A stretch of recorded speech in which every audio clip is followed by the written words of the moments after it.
নমস্কার, আপনাদেরকে সবাইকে নমস্কার জানাই। দীঘা সমুদ্র দেখুন, দীঘা দেখুন, সমুদ্র দেখুন এবং মোহনা দেখুন।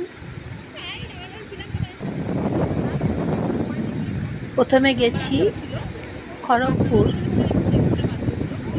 ট্রেনে চেপে, তারপর খড়গপুর থেকে বাসে চেপে গেছি দীঘা।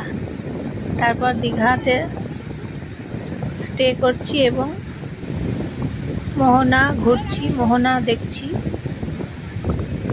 মোহনা উপভোগ করছি। জল দেখুন, প্রচুর জল আছে। তারপর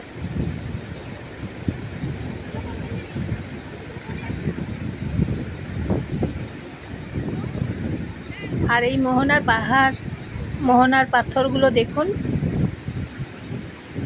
কি সুন্দর দেখতে। মোহনার পাথর এবং সমুদ্রের জল একদম আছড়ে পড়ছে। পাথরের গায়ে সমুদ্রের জলগুলো যখন আসছে, ঢেউ আসছে, এই যে ঢেউ আসছে, তখন দেখতে কি, এই যে ঢেউ এসেছে দেখুন, কি দেখতে ভালো লাগছে। এই যে ঢেউগুলো আসছে, এসে পাথরের গায়েতে পড়ছে, ধাক্কা মারছে পাথরের গায়েতে ঢেউ, আর দেখতে কি ভালো লাগছে কত নোনা জল। তারপর আর এখন জানেন তো, দীঘাতে বড় বড় ঢেউ আসে, বেশি দূরে যাওয়া চলবে না। বড় বড় ঢেউগুলো থেকে সাবধানে থাকতে হবে, কম জলে ঢেউ নিতে হবে। তারপর আমার ভিডিও যদি ভালো লাগে লাইক করবেন, সাবস্ক্রাইব করবেন, শেয়ার করবেন, আপনাদের পরিচিতদের সবাইকে শেয়ার করে দেবেন। তারপর ভালো থাকবেন আপনারা, সুস্থ থাকবেন আপনারা সবাই। ঢেউ আসছে দেখুন, ঢেউগুলো যখন আসছে দেখতে কি ভালো লাগছে জানেন তো। আর এখানে এই ঢেউ দেখলে তাড়াতাড়ি সময়টা পেরিয়ে যায়, খুব তাড়াতাড়ি সময়টা পেরিয়ে যায় ঢেউগুলো দেখি। ঢেউগুলো আসছে একদম, সমুদ্রের ঢেউগুলোকে উপভোগ করছি। তারপর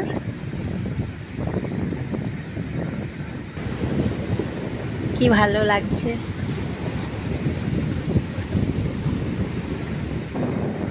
সমুদ্র তো সবাই ভালোবাসে বলুন, আপনারা সবাই ভালোবাসেন, আমরাও ভালোবাসি সবাই সমুদ্র।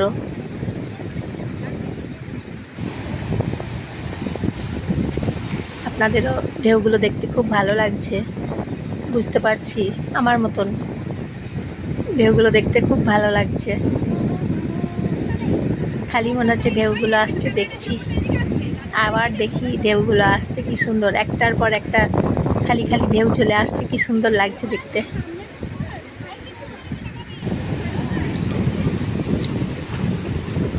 তারপর ঢেউগুলো আসছে যখন, ঢেউয়ের শব্দ দেখছি, এই যে ঢেউগুলো আসছে, দুদিকে জল আর মাঝখানে মোহনা, দুদিকে জল আছে, সমুদ্র দেখতে তত বেশি ভালো লাগছে, খুব সুন্দর লাগছে দেখতে।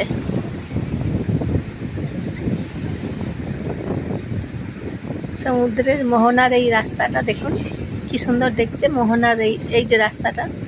আর মাছ ধরা দেখতে হলে ভোরবেলার দিকে আসতে হয়, মাছ ধরা দেখতে হয়।